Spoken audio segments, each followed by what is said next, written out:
Assalamualaikum warahmatullahi wabarakatuh. Banyak orang yang meremehkan dan memandang sebelah mata tukang ojek. Tapi saya santai saja, karena hidup ini memang tidak pernah lepas dari komentar orang lain. Karena menurut saya, apapun pekerjaan dan profesi kita di dunia ini adalah mulia selama pekerjaan itu halal, dan termasuk sebagai tukang ojek.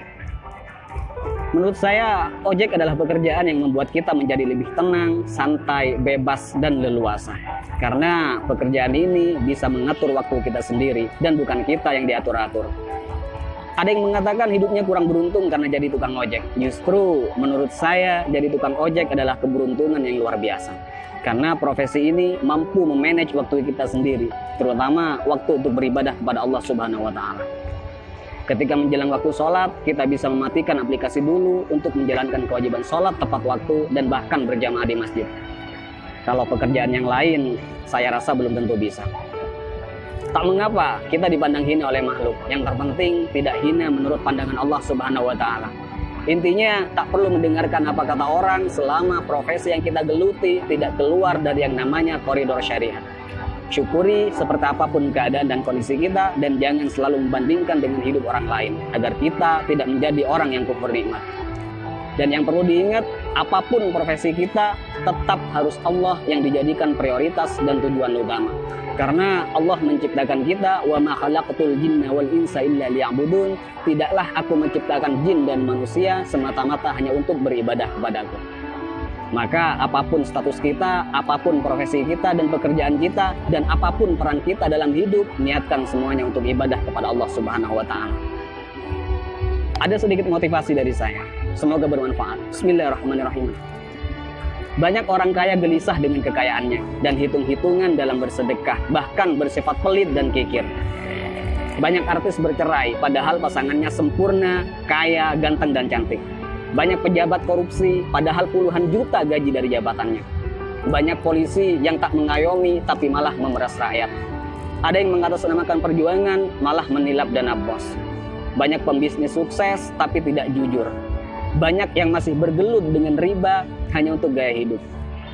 Ada yang menguasai banyak ilmu agama, tapi gemar bermaksiat dan tak mengamalkan ilmunya. Ada yang gemar berdakwah, tapi tak mampu mendakwahi dirinya sendiri. Ada yang suka minum khamr, narkoba, dan berzinah dengan alasan kesenangan. Ada yang sudah berkeluarga dan bahkan punya anak merasa kurang tentram, seolah jauh dari kata sakinah, mawaddah, warahmah. Ada atasan yang suka menyunat uang bawahannya. Ada seorang guru atau karyawan yang suka korupsi dan bahkan korupsi waktu. Ada yang punya proyek dan tidak jujur dengan proyeknya. Banyak dokter, perawat, dan bidan yang tidak lemah lembut, tidak jujur, dan bahkan terkadang tidak memanusiakan pasiennya. Ada yang sibuk mencari dunia sampai lupa pada Tuhannya dan lalai dalam sholatnya. Dan masih banyak lagi kasus-kasus yang tidak bisa saya sebutkan semuanya.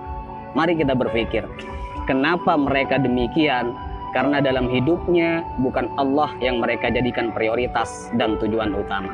Karena jika Allah yang mereka jadikan prioritas dan tujuan utama dalam hidupnya, maka sangat mustahil mereka berbuat demikian. Wa may yuhajir fi sabilillah yajid fil ardi muraghaman katsiran wa sa'a. Ayo kita berhijrah.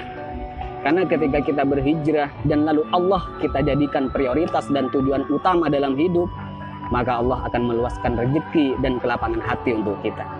Dan ketika hati kita sudah lapang dan luas, maka sebanyak apapun persoalan yang kita hadapi dan sebesar apapun masalah yang menimpa kita, kita akan tetap tenang menyikapinya. Karena hati kita lebih lapang dan lebih luas dari masalah yang kita hadapi.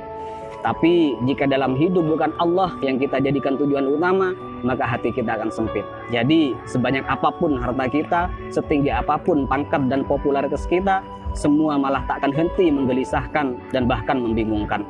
Karena hati yang sempit tak akan pernah merasa cukup dan bahkan akan menjadikan kita sebagai budak dunia yang tak akan pernah ada puasnya. Jadi sekali lagi buat teman-teman, tak usah malu apapun profesi dan pekerjaan kita. Selama itu halal, semua adalah pekerjaan yang mulia. Dan yang terpenting, apapun profesi kita, apapun pekerjaan kita, dan apapun peran kita dalam kehidupan, niatkan semuanya untuk ibadah dan jadikan Allah sebagai prioritas dan tujuan utama. Dan jika kita galau, gelisah, sedih, gundah gulana, hati tidak tenang, maka perlu kita cek. Pasti ada kesalahan dan maksiat yang kita lakukan. Dan sudah pasti kita meletakkan dunia di atas Tuhan. Dan juga saya pastikan hubungan kita dan Allah sudah tak lagi mesra. Jadi kesimpulannya, tolak ukur ketenangan dan kebahagiaan bukanlah kekayaan, bukan jabatan, dan bukan popularitas. Tapi tolak ukur ketenangan dan kebahagiaan adalah tergantung di mana letak Allah di hati kita. Assalamualaikum warahmatullahi wabarakatuh.